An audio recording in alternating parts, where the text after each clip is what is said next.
Mana qarang qachon chiqib ketasiz. Tushunmadim. Endi meni tushunmadingiz, 3 xonali uyda tiqilib qoldik. Bolalar katta bo'lyapti, ayollarimiz bir-biri bilan chiqishmayapti. Sardor o'zingmisan? Tanimayapman seni ukam. Kimni tanimaysiz? Jinnini yoqmang, kattamisiz, katta bo'lib chiqib keting.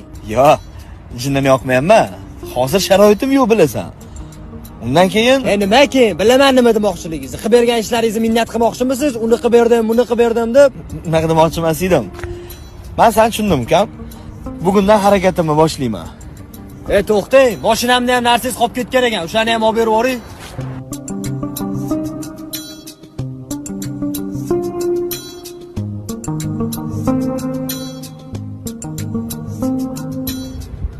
Nima bu?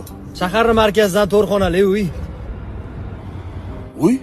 Uy aka, meni o'qitganingiz, mashina olib berganingiz, ish bilan ta'minlab qo'yganingiz, xullas shu kungacha qilgan hamma yaxshiligingizni mevasi bu aka. Amazgi, shuni to'g'ri bersam bo'lmasmidi? Sovg'a sal qizuvroq bo'lsin dedim-da. Katta bo'lib qolibsan ukam. Rahmat. Sizni yaxshi ko'raman aka.